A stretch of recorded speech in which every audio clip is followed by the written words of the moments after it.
शुभ सकाळ good morning. शरीर को खाद्य नितांत आवश्यक। खाद्य जोगाई देले शरीर तार कार्य ठीक रे कर चलिबो आउ हमको सुस्थ रखिबो। जेमिति गछ वृक्ष जीवजंतु मानक खाद्य दरकार, सेमिति शरीर को खाद्य जोगाई देले आमे सुस्थ रहिबा बा से तार कार्य करि चलिबो शरीर निजे।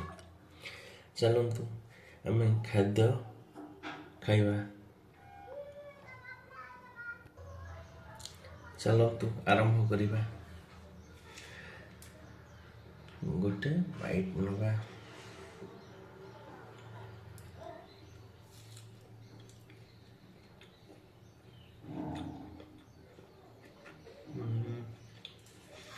जेमिति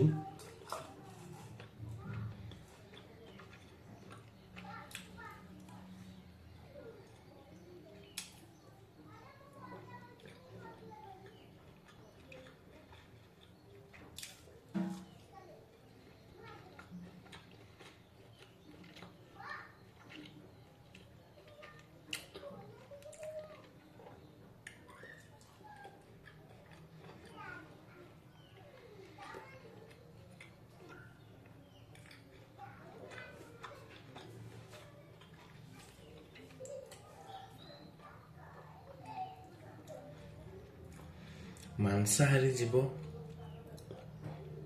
बा कार्निभोरस, शाकाहारी जीव बा हर्बिभोरस, आ जो माने सर्वाहारी से माने हेले ओमनिभोरस। से माने मांस आउ गछ गुछ डाल पत्र शाकाहारी खाद्य भी खाई पारे। आउ इनसेक्टिभोरस जो माने इनसेक्ट बा कीट पतंग खाती। सेमती विज्ञान आम पढ़ीचे विभिन्न प्रकार कैटेगोरी जीवजंतु आउ सेमानकर खाद्य अभ्यास।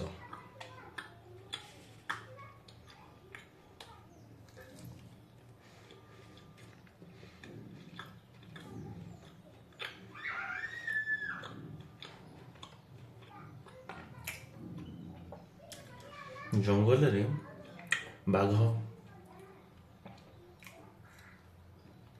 मांसाहारी प्राणी, हरिण शाकाहारी प्राणी।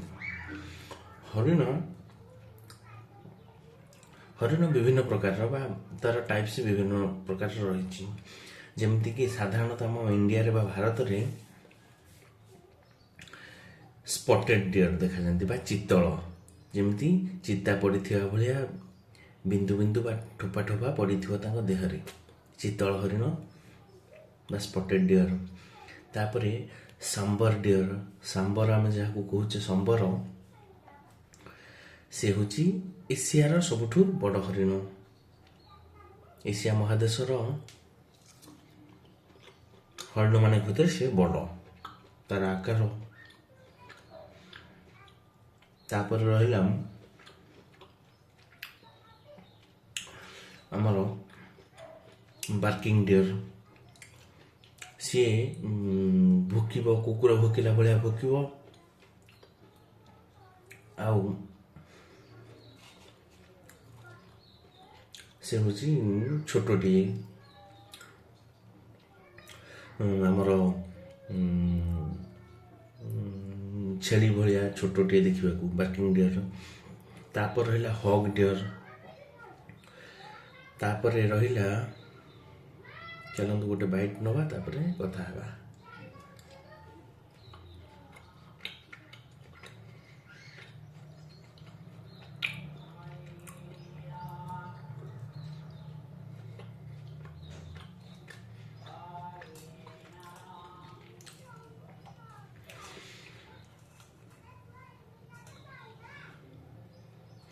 तापर आमे जो कहूचे ମସ୍କ ଡିଅର୍, କୃଷ୍ଣସାର ମୃଗ ହଉ, ତାପରେ ସ୍ୱାମ୍ପ ଡିଅର୍, ରେନ୍ ଡିଅର୍, ବାରସିଙ୍ଗା, ଏଇସବୁ ରହିଲା ବିଭିନ୍ନ ଟାଇପ୍ର ଡିଅର୍ ପ୍ରଜାତିର ବା ହରିଣ ପ୍ରଜାତିର ବିଭିନ୍ନ ପ୍ରକାର ହରିଣ।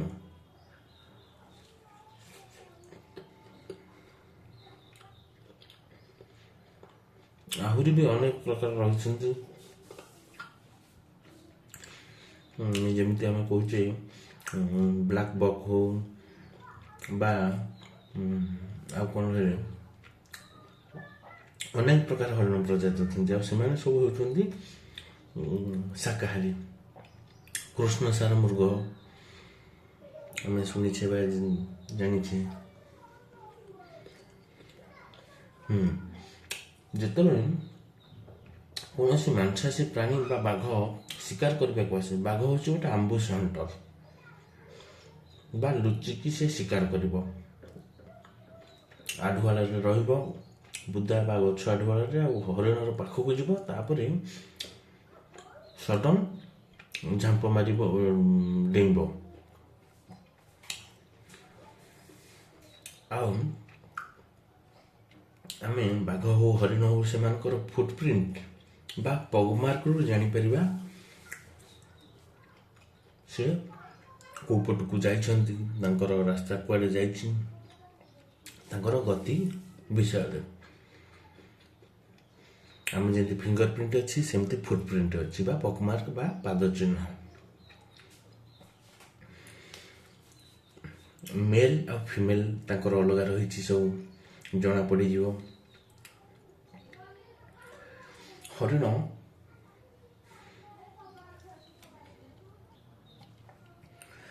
ଯେତେବେଳେ ବିପଦର ଆଭାସ ପାଏ ବା ତାକୁ ଲାଗେ ବିପଦ ଅଛି ବୋଲି ସେ ଆଲାର୍ମ କଲ୍ କରେ। ଆଲାର୍ମ କଲ୍ ମାନେ ହେଉଛି ସେ ଅନ୍ୟକୁ ଜଣେଇ ଦିଏ ବା ଗୋଟେ ପ୍ରକାରରେ ସେ ବୋବାଏ ବା ଶବ୍ଦ କରେ, ଯାହାକୁ ଆମେ ଆଲାର୍ମ କଲ୍ କହୁ।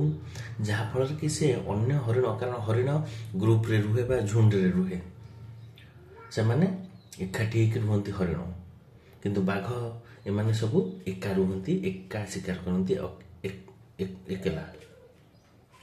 ସେମିତି ଯେତେବେଳେ ହରିଣ କ'ଣ କରେ,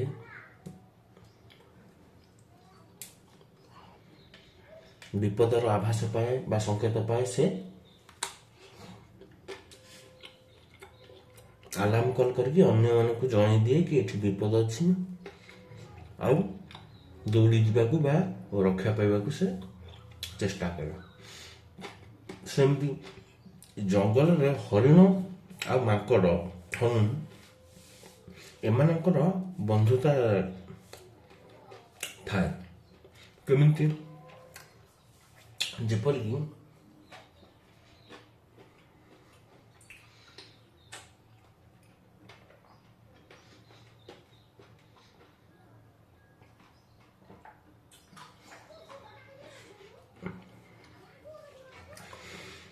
ଯେମିତିକି ମାଙ୍କଡ଼ ସବୁ ସେ ବି ଗ୍ରୁପରେ ରୁହନ୍ତି ବା ଏକାଠି ହେଇକି ଦଳବଦ୍ଧ ଭାବରେ ରୁହନ୍ତି। ସେମାନେ ଯେତେବେଳେ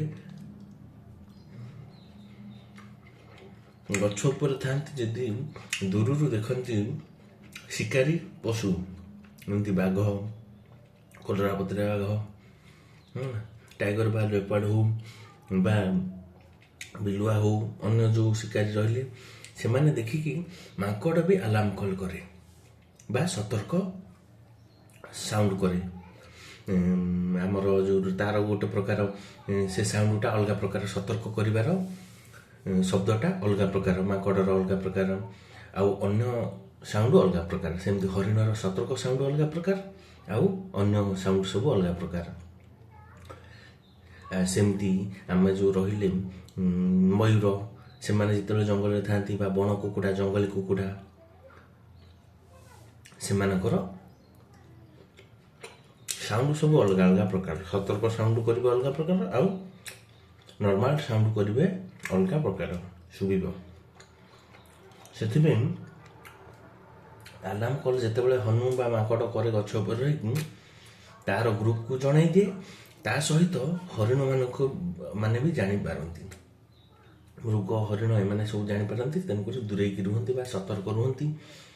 ଶିକାରୀ ପଶୁ ବା କାର୍ନିଭରସ୍ ଆନିମଲ୍ ଠାରୁ ଦୂରେଇ ରହିକି ନିଜକୁ ରକ୍ଷା କରିବାକୁ ଚେଷ୍ଟା କରନ୍ତି। ସେଥିପାଇଁ କୁହାଯାଏ ହରିଣ ଆଉ ମାଙ୍କଡ଼ଙ୍କ ଭିତରେ ବନ୍ଧୁତା ଜଙ୍ଗଲ ଭିତରେ ପରସ୍ପରକୁ ରକ୍ଷା କରେ। ତାଙ୍କର ଆଲାର୍ମ କଲ୍ ସବୁ ଦିଅନ୍ତି ବା ସତର୍କ କରେଇ ଦିଅନ୍ତି ଅନ୍ୟମାନଙ୍କୁ। ଆଉ ତାଙ୍କ ପଗମାର୍କ ବା ପାଦ ଚିହ୍ନ ଦେଖିକି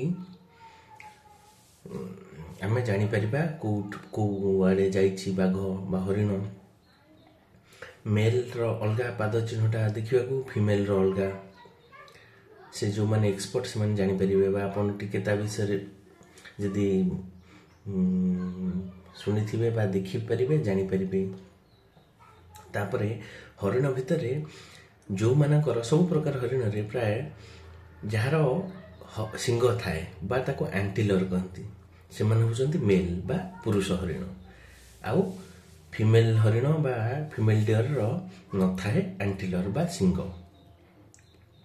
ଏ ହେଉଛି ଗୋଟେ ପ୍ରକାର କଥା ହରିଣମାନଙ୍କ ବିଷୟରେ। ଆଉ ହରିଣମାନଙ୍କର ଶିଙ୍ଗ ପ୍ରତିବର୍ଷ ଝଡ଼େ ବା ପଡ଼ିଯାଏ, ତାଙ୍କ ମୁଣ୍ଡରୁ ଅଲଗା ହେଇଯାଏ, ଆଉ ସିଏ ତଳେ ପଡ଼େ, ଜଙ୍ଗଲରେ ପଡ଼ିଥାଏ। ଆଉ ପ୍ରତିବର୍ଷ ପୁଣି ସିଏ ନୂଆ ଶିଙ୍ଗ ବାହାରେ। ତ ଏଇଟା ହେଉଛି ହରିଣମାନଙ୍କ ବିଷୟରେ ମାନେ ଗୋଟେ ଜାଣିବା କଥା କି ତାଙ୍କର ଶିଙ୍ଗ ସବୁ ପ୍ରତିବର୍ଷ ଝଡ଼େ ଆଉ ପ୍ରତିବର୍ଷ ପୁଣି ନୂଆ କରିକି ଉଠେ। ସେ ଗୋଟେ ନିର୍ଦ୍ଦିଷ୍ଟ ସମୟରେ ନିର୍ଦ୍ଦିଷ୍ଟ ଲମ୍ବା ପର୍ଯ୍ୟନ୍ତ ହୁଏ, ତାପରେ ପୁଣି ଝଡ଼ିଯାଏ। ଯେତେବେଳେ ନୂଆ ନୂଆ ଶିଙ୍ଗ ହୁଏ ସେତେବେଳେ ଭେଲଭେଟ୍ ଚଢ଼ିଲା ଭଳିଆ ତାଙ୍କ ଶିଙ୍ଗରେ ଦେଖାଯାଏ, ଧଳା ମାନେ ଯେମିତି କହିବେ ଆପଣ ଶିଙ୍ଗରେ ଲାଗିଛି କପଡ଼ା ବା ଭେଲଭେଟ୍ ଲାଗିଛି ବା ଛୋଟ ଛୋଟ ହେଇଛି କ'ଣ ଲୋମ ଭଳିଆ ଉଠିଛି। ତାପରେ ସିଏ କ'ଣ କରନ୍ତି, ସେଥିରେ ବ୍ଲଡ଼ ସାର୍କୁଲେସନ୍ ହେବା ପାଇଁ ଶିଙ୍ଗରେ ସେମାନେ କ'ଣ କରନ୍ତି, ଯେତେବେଳେ କିଛି ଦିନ ଶିଙ୍ଗଟା ଗୋଟେ ନିର୍ଦ୍ଦିଷ୍ଟ ଲମ୍ବା ବା ନିର୍ଦ୍ଦିଷ୍ଟ ପରିପକ୍ୱ ହେଇଯାଏ, ସେତେବେଳେ ସେମାନେ ତାକୁ ଗଛରେ ଘଷିକି ସେ ଭେଲଭେଟ୍ଟାକୁ ଛଡ଼େଇ ଦିଅନ୍ତି। ସେଟା ଦେଖିବେ ଆପଣ ୱାଇଲ୍ଡ ଲାଇଫ୍ ଯଦି କି ଲଭର୍ ଥିବେ ଦେଖିବେ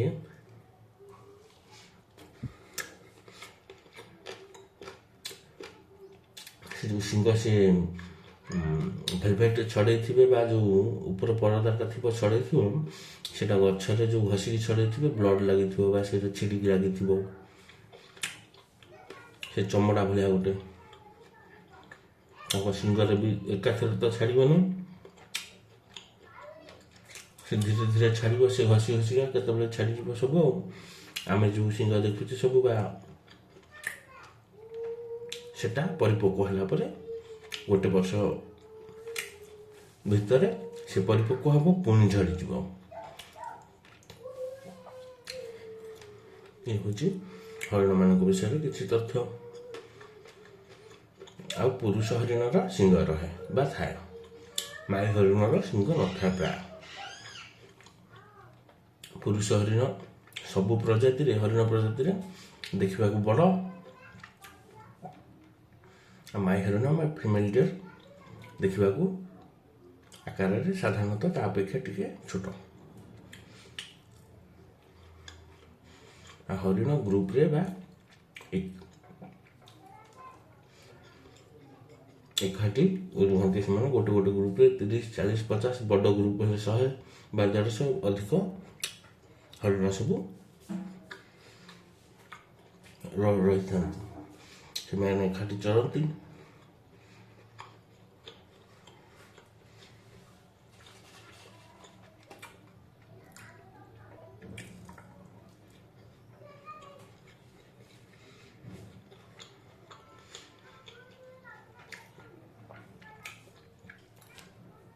ହଁ, ଜଙ୍ଗଲରେ ଯଦି ଶାକାହାରୀ ଜୀବ ଅଧିକ ପରିମାଣରେ ରହିବେ ତାହେଲେ ମାଂସାହାରୀ ଜୀବଙ୍କୁ ଖାଦ୍ୟ ବି ଭଲରେ ମିଳିପାରିବ ସଠିକ୍ ପରିମାଣରେ, ଆଉ ତାଙ୍କ ସଂଖ୍ୟା ବି ବଢ଼ିପାରିବ, ଯେତିକି ରହିବା କଥା ବା ବଢ଼ିପାରିବ। ଗୋଟେ ସନ୍ତୁଳନ ରକ୍ଷା ହୋଇପାରିବ। ସେଥିପାଇଁ ଶାକାହାରୀ ଜୀବ ହୁଅନ୍ତୁ ବା ମାଂସାହାରୀ ଜୀବ ହୁଅନ୍ତୁ, ସମସ୍ତେ ପରସ୍ପର ଉପରେ ନିର୍ଭରଶୀଳ।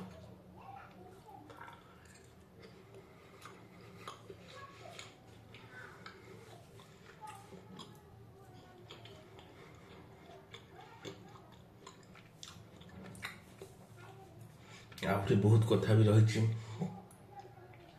ଜୀବଜନ୍ତୁଙ୍କ ବିଷୟରେ। ଯଦି ଆଗ୍ରହ ଥିବ ତେଣୁ କରିକି ସେ ଜାଣିବାକୁ ବହୁତ ଭଲ ଲାଗିବ।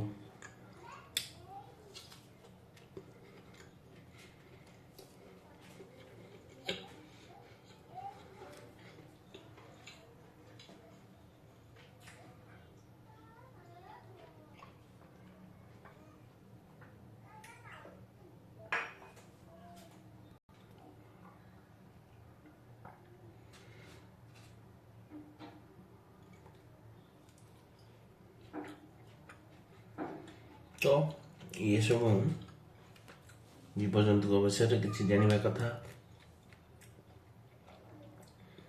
ଆହୁରି ବହୁତ କଥା ଅଛି, ଆପଣମାନେ ବି କମେଣ୍ଟ ମାଧ୍ୟମରେ ସେୟାର କରନ୍ତୁ, ତେଣୁକରି ସମସ୍ତେ ଜାଣିବା।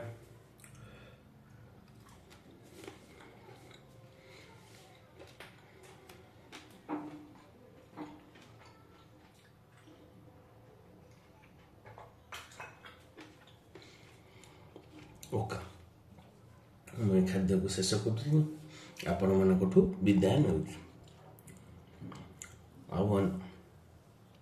ଆଉ ଏକ ନୂଆ ଅଧ୍ୟାୟରେ ବା ନୂଆ ଭିଡ଼ିଓରେ ଆମେ ଅଲଗା କିଛି ଆଲୋଚନା କରିବା ବା ଦେଖିବା ଆଉ କ'ଣ ରହିଲା ସବୁ। ଓକେ, ଧନ୍ୟବାଦ, ରହୁଛି।